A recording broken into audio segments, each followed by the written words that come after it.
Hello, friends. I am glad to see you again. Today I will talk about the HOA, which overlooks the fact that I spent 7 years building this house. I woke up to a fluorescent orange sticker on my front door like a parking notice from a parallel universe. In block letters it said, "Demand for keys." Under it, a stapled letter on heavy paper.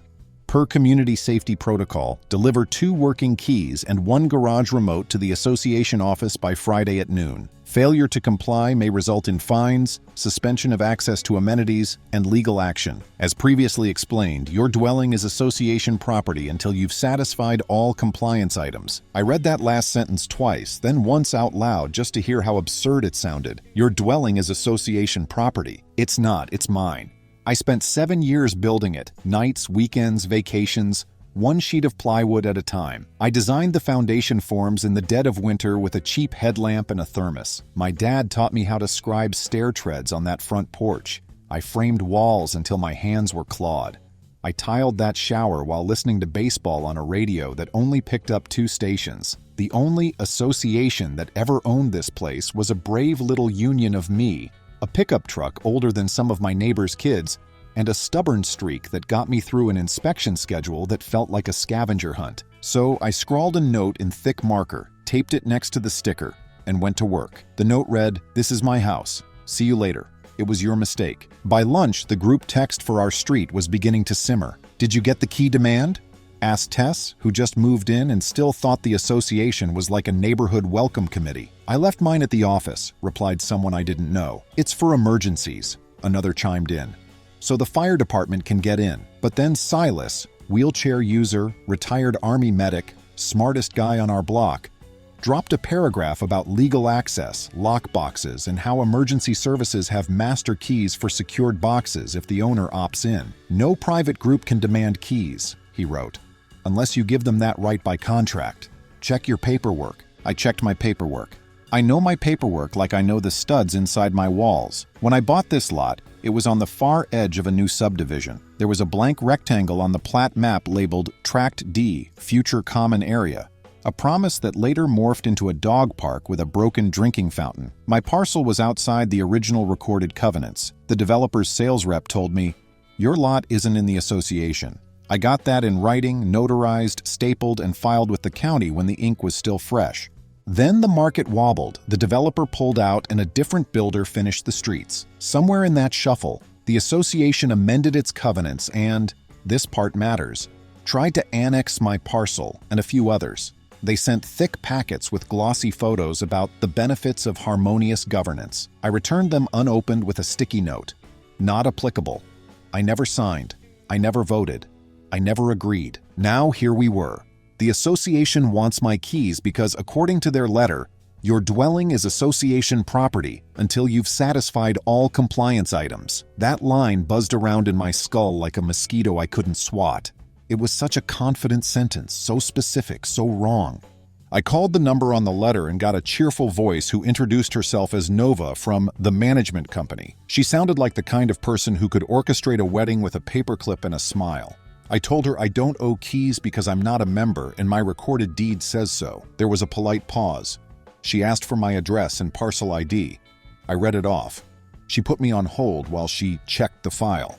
When Nova came back, she had a tone shift, like we'd moved from "elevators are on your right" to "Sir, I'm going to need to see your boarding pass. Our records reflect an amendment that includes your parcel," she said. "The board's policy is that all dwellings within the boundary must provide keys. It's for emergencies and compliance checks." "I built this house myself," I said. "I'm not inside your boundary. No document I signed put me there. A private club can't invent ownership." Another polite pause. "You can bring your paperwork to the office," she offered. "The board meets Wednesday." "I'll bring it," I said, "but not my keys." When I got to the office, the air smelled like copier toner and perfumed hand soap. Everyone's nameplate was serif font on acrylic except for one. A little gold rectangle that screamed personality. Darla, board president. Darla had big hair and bigger certainty. She wore a blazer the color of chalk and a pin shaped like a tiny house. When she smiled, I could see the part of her brain that files things into cooperative and non-cooperative. I laid my binder on the table like a magician about to pull out scarves. I set down certified copies of my deed, the original plat, A letter from the first developer stating my lot was accepted from the covenants and my permits dating back 7 years. "This is my chain," I said. "You can read it, but you can't change it." Darla didn't touch the papers. "We're not debating ownership," she said in a voice that meant we were. "We're discussing compliance. You wrote that my house is association property until I satisfy all compliance items. That's not how property works. It's how our community standards work," she replied. "And you are in our community." She spun her monitor around to show me a color-coded map. My lot was shaded the same gray as all the others. "The amended declaration reflects the current boundary," she said. "Recorded where?" I asked. "In our book," said a guy in a polo who I later learned was Bo, the treasurer, the kind of person who says "our book" like it's scripture. "And at the county." "Then the county record will show," I said. "Until then, you don't get my keys." Darla's smile flattened and the air shifted again. "Non-compliance has consequences," she said. "We prefer friendly solutions." "I prefer lawful ones," I answered. I slid one paper across the table, a printout of our county's online index that did not list my parcel in the association's covenants. "This is as of this morning," I said. "You might want to confirm before you tell people you own their houses." I left before they could teach me a new word like escalated. On my way out, a flyer caught my eye. Architectural Committee Requirements. It had a section called Key Access. "Owners shall provide keys or access codes to ensure compliance and safety," it read. "Failure to provide keys may be deemed abandonment of privileges." That phrase, abandonment of privileges, was so pompous I wanted to frame it and hang it in my shop next to my hammer. I know the difference between privileges and rights. You can take away my pool key if I splash. You can't take away my front door because you really, really want to see my smoke alarms. I drove straight from the office to the county recorder. The clerk knows me by my coffee order because I filed so many permits over the years, I could have had a punch card. She pulled up the association amendments in her system. "There was an attempted annexation," she said, scrolling. "But it's weird. Says effective upon consent of affected owners with no attached consents. Then later a correction referencing the first. No new signatures, then a map with a note for reference only." She printed me copies. I bought a stamp that said certified. On the way home, I passed Silas out front, working on his wheelchair ramp. He's the kind of neighbor who knows the name of your dog before you know his. His ramp was a handsome A-frame with aluminum handrails he'd ordered online. "They said mine's too wide," he told me, frowning. "Blocks sightlines." "Sightlines to what?" I asked. "The end of his ramp faces a solid fence. Board member came by with a tape measure and a clipboard," he said. "Said the architectural standards require uniformity. Told me I could reapply with a narrower profile design." "You're a veteran in a wheelchair," I said. "They don't get to narrow your access." "Do they get to demand your keys?" he asked. "They can demand," I said. "Demanding and getting are different verbs." That night, I drafted 2 letters. The first was a records request, citing our state's version of the Association Transparency Statute. Every state calls it something different, but the gist is the same. If you're a private residential association, you're still a creature of statute. You keep open minutes. You let members see the books. You don't get to hide the ball. I asked for the vote and minutes reflecting any annexation of parcels previously accepted, and all resolutions authorizing key access. The second letter was a cease and desist regarding trespass. I had footage because I have cameras. 2 days before the sticker, someone wearing an association polo used a generic contractor's key to open my side yard gate and inspect my exterior outlet covers. They left the gate unlatched. The footage shows them tugging on my garage door handle. I printed the stills and stapled them to the letter. "Any further attempt to enter my property, including attempts to demand keys, will be treated as harassment and reported," I wrote. "I reserve all civil remedies available under state law, including claims for trespass and slander of title." I hand-delivered both letters to the office and got a date-stamped receipt. Nova looked apologetic. "I just follow the board," she said softly. "I know," I said. "But when the board tells you to do something wild, the safest thing is to get it in writing." 2 mornings later, while I was measuring planks for the pergola I promised my mom before she visits, I heard a knock like a drum solo. Not a neighborly tap. A knock that expected doors to open. I set down my tape and wiped sawdust on my jeans. 2 people stood on my porch. One was Darla, in a bright blazer the color of a warning cone.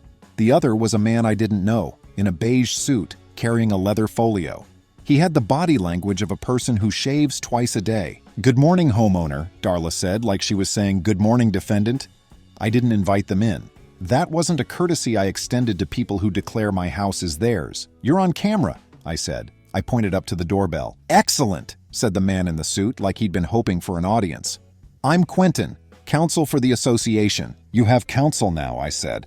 "Either this is a very big misunderstanding or you're spending a lot of money to make a very small mistake." "Not a mistake," Darla said. "Just enforcement." "Against a non-member?" I asked. "Brave." Quentin gave me a piece of paper with the kind of letterhead that makes printers groan. "Notice of Assessment and Compliance," it read.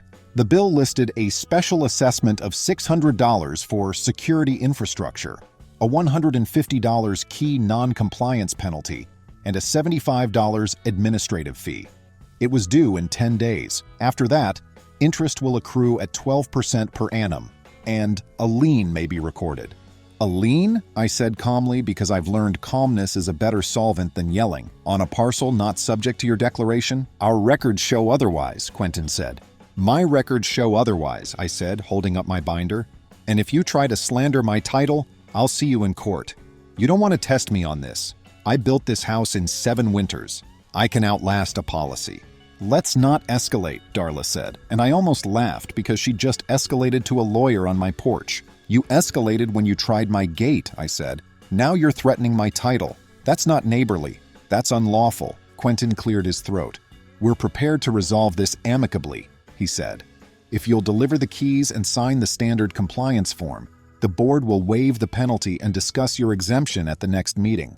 So I turn over keys to my home to a group I'm not a part of, in exchange for a promise that you'll discuss whether I have to give you keys," I said. "No, it's for safety," Darla said, gesturing at my smoke alarms like she could see through walls.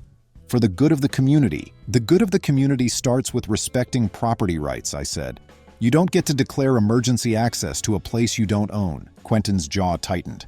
"We'll proceed," he said. "Proceed away," I replied. "But if you record anything against my title, I'll file suit for slander of title, seek a preliminary injunction, and ask for attorney's fees. You'll lose. Your insurer won't cover it if you acted outside your authority.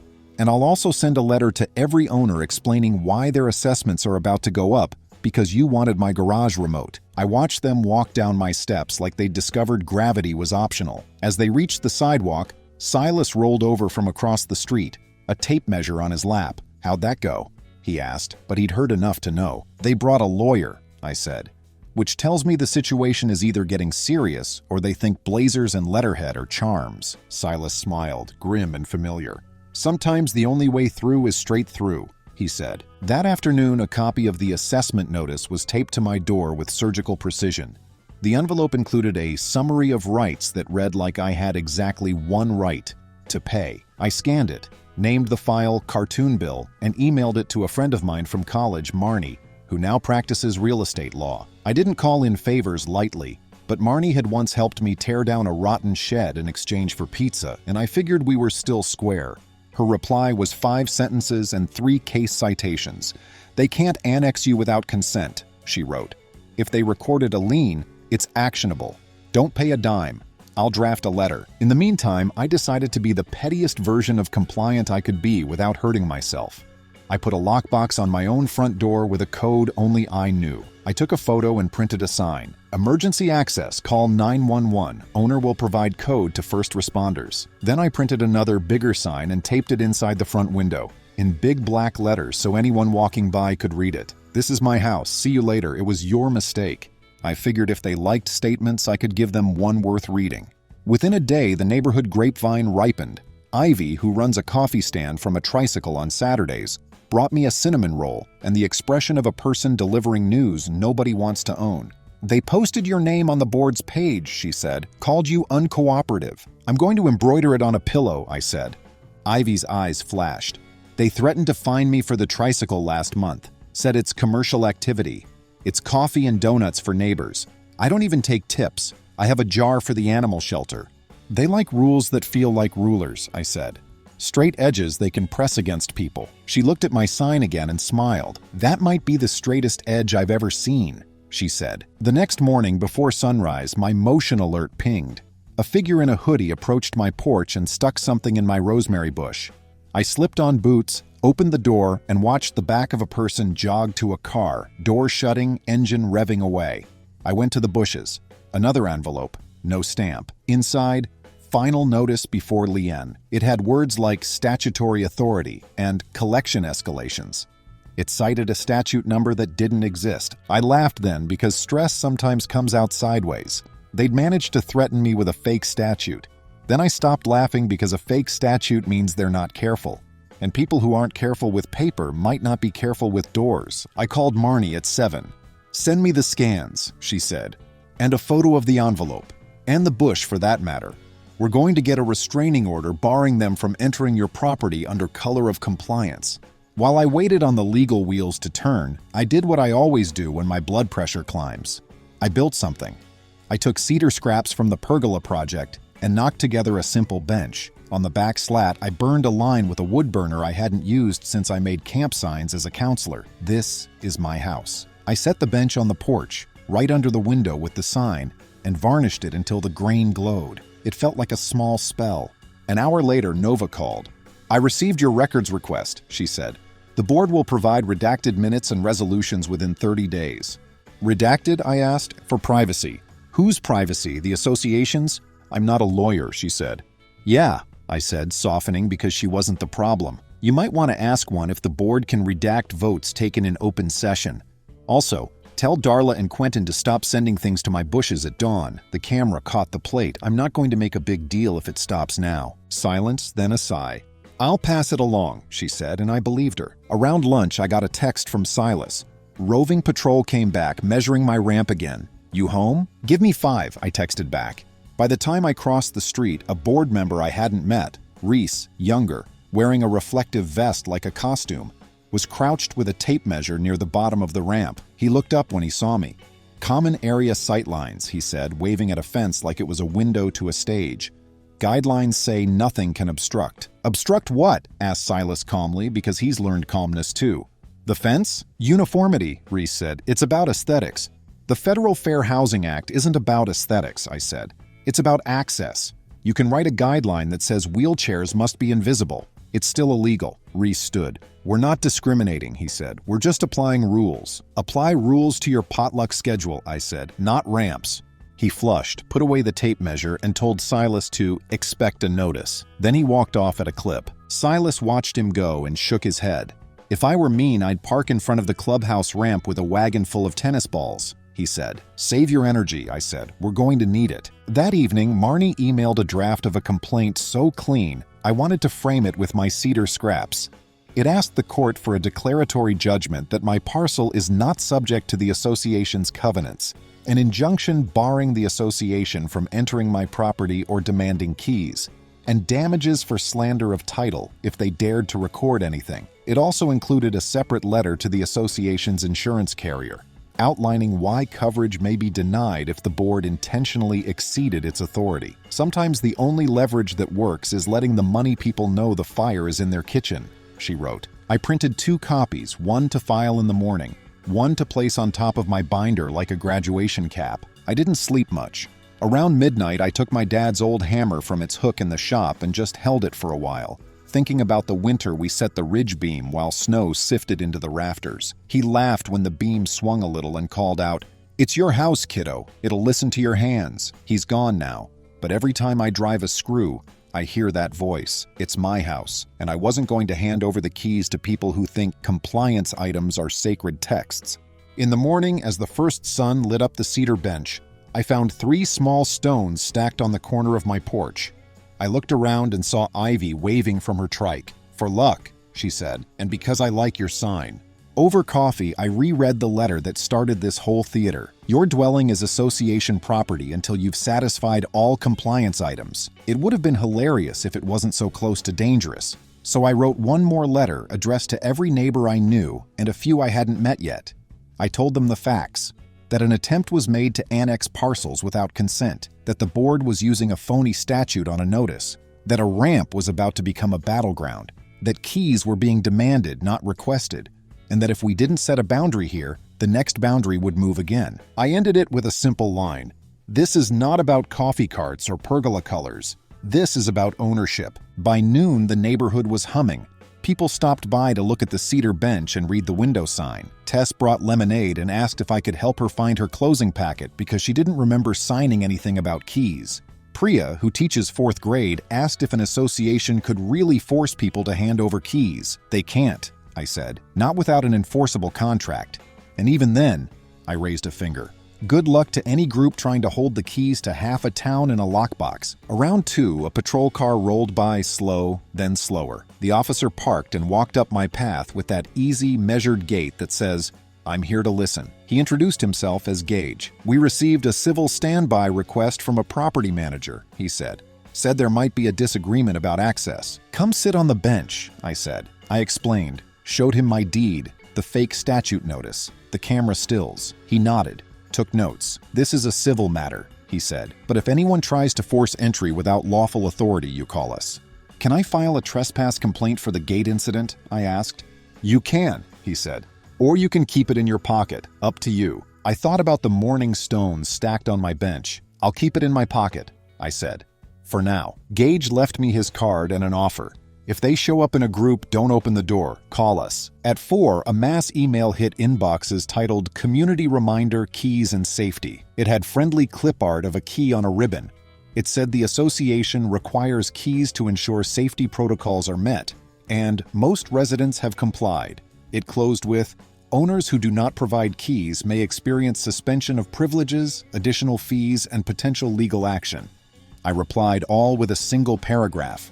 "While I respect everyone's desire for safety, the association can't demand keys from owners as a condition of occupancy. If your documents say otherwise, they're not enforceable as written. If anyone wants help reviewing their closing packet, come by my porch tonight. I'll have a scanner." People came. They brought pie. It was a weird, wholesome little rebellion. I scanned closing packets and deed pages like a clerk with a lemonade stand. We discovered that 5 houses on our block had addenda stating "accepted from covenants." We discovered that 3 more had annexed by amendment, but the amendment referenced non-existent exhibits. And we learned that Silas had the cleanest, most lawyer-ready file of any of us, because the VA loan had required a no HOA certification at the time he purchased. Around sunset, I got a final text from Nova. "The board will be conducting a compliance inspection of your exterior tomorrow at 8 a.m. Please be present or provide keys." I typed back, "I'll be present, there will be no inspection." And then I added, as simple and true as anything I've ever written, "This is my house." At 7:45 the next morning, I set a chair on my porch and put the cedar bench next to it like a co-counsel. I brewed coffee and set 2 mugs out because it turns out I am my father's child. Be prepared, be early, be steady. I placed a folder on my lap with copies of everything. Deed, plat, the developer's accepted from covenants letter, the county index printout, and Marnie's draft complaint. I stuck a sticky note on top with 3 words, "Do not waver."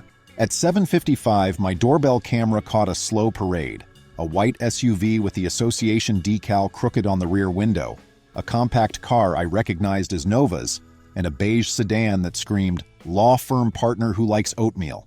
Behind them, 2 board-adjacent volunteers I'd seen stapling flyers before, sporting reflective vests that looked like they'd been borrowed from a kid's safety day. They stopped at the curb and held a little huddle by my rosemary bush. I watched them on my phone, and then in real life as they adjusted name badges and confidence levels. Darla led, blazer lemon bright this time, followed by Bo the treasurer clutching a clipboard, Reese still with the costume vest, Quentin in his beige suit carrying an envelope he gripped like a baton, and Nova trailing with a stressed smile. Silas rolled over from across the street to sit at the edge of my driveway. He wore a t-shirt that said, "Access is not an accessory." He nodded at me once, not a big display, just the kind of nod soldiers trade when they've already decided where they're going to stand. "Good morning," Darla began. She had that tone people use right before they say something they know you'll hate. "We're here for the scheduled compliance inspection. Please provide access." "I decline," I said. "No inspection today, no ever inspection honestly, unless you bring a court order and coffee." Quentin lifted the envelope. "Before we begin, I need to advise you of a lien recorded this morning for delinquent assessments and penalties. Here is a courtesy copy." He handed it to me like he was offering a napkin. The paper had the county recording stamp in the corner. The title said, "Notice of Assessment Lien," and the legal description attempted to recite my parcel, but got the lot number wrong and cited a declaration that, if you followed the chain, pointed back to that ghost amendment with "for reference only" scrawled on a map in the notes. "You recorded this today?" I asked. "At 7:12, Bo said with the smugness of someone who thinks clocks confer authority. "We were first in line." "Congratulations on your place in line," I said, calm because the only thing that made sense here was calm. "You've just clouded the title to a parcel that isn't in your association. That's slander of title.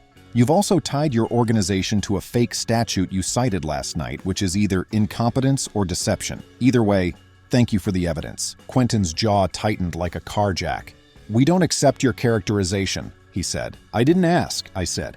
"Also, you're on camera, so if anyone intends to step over my property line, I'm telling you now that you're trespassing." "We have authority," Darla shot back.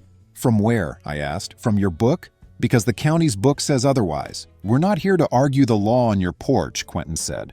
"Then go argue it at the courthouse," I replied. "I'm happy to meet you there. In fact, I'm leaving now to file this." I held up Marnie's complaint like a check you pose with, except this one might bounce them out of my life. Reese took a step forward like he was about to demonstrate presence. Silas's wheelchair whirred as he rolled half a foot, just enough to make Reese notice that if he intended to do anything theatrical, there was a man in a chair between him and the front door willing to be more theatrical. Nova cleared her throat and looked at Darla. "He did send a lockbox notice for first responders," she offered. "Our safety concerns are addressed." Darla didn't look at her. "The rules are the rules," she said, then focused back on me. "If you don't cooperate, we'll escalate." "You already escalated by recording paper against my house," I said. "Be careful what you escalate into." I stepped down from the porch and closed the distance by 2 feet. Not enough to intimidate, enough to set a line visible to the cameras. "This is my property. I do not consent to inspection. Leave my lot. If you want to film the street, fine. If you want to wave at my cedar, wave away. But you do not walk on my grass today." "Call the police," Bo muttered, which would have been funny if I hadn't already done it. I lifted my phone and showed them Officer Gage's card. "You can call," I said, "or you can save everyone 30 minutes. Either way, I'm not moving." We stood there in a little spiral of awkwardness until a squad car turned the corner like a polite deus ex machina. It parked behind the association convoy. Gage got out in the same calm gait and took in the scene like he'd arrived at a staged reading of Neighborhood Silliness the Musical. "Morning, folks," he said. "We got a call." "We're performing a compliance inspection," Quentin said, words smooth, tone sanded down. "The owner is refusing access. We need a civil standby." Gage looked at me. I nodded. "We talked yesterday," I said. "They recorded a lien this morning and want to inspect." I declined and told them to leave. "Is there a court order?" Gage asked Quentin. "No," Quentin said. "Then it's paper, not a warrant," Gage replied. "If the owner says leave, you leave. Take disputes to civil court. Stay, and it's trespass." "That's your interpretation," Bo muttered. "It's the law where we all live," Gage said. He turned to me. "Do you want them off your property?" "Yes, respectfully, yes." He faced the group. "Okay, folks, off the property." Darla's mouth tightened. Quentin touched her elbow. "We'll leave," he said. "But this isn't over." "I never thought it was," I answered. They retreated to the sidewalk, conferred, and drove off. Nova lingered with a helpless look, then followed. Silas rolled up my driveway and exhaled. "Round one." "Round one," I agreed. I grabbed my binder and my keys, and headed to the courthouse. Marnie met me on the steps in a navy suit and work boots. We filed a complaint and a motion for a temporary restraining order, attaching the bogus statute notice, the camera stills of a board rep tugging my gate, the notice before lien, and the fresh recording stamped 7/12. We set it out plainly. Likely success because you can't annex property without consent and you can't demand someone's house keys without lawful authority. Irreparable harm from a clouded title and invasion of privacy. Equities and public interest in favor of keeping strangers' hands off front doors. By luck, we landed on the emergency calendar that afternoon. The hearing felt like a pop quiz I'd studied for during 7 winters of building. Quentin, polished and breathless, argued community standards, uniformity, and safety. He called the fake statute a typo and the lien a preservation step, admitted there was no signed consent annexing my parcel, then floated operational annexation by conduct. Garbage routes, mail kiosks, roadwork. The judge's eyes missed nothing. "Show me the recorded instrument making his parcel subject to your declaration," she said. Quentin produced a ghost amendment that read, "effective upon consent," but none were attached. Where are the consents? We're compiling, he said, lawyer for praying they exist.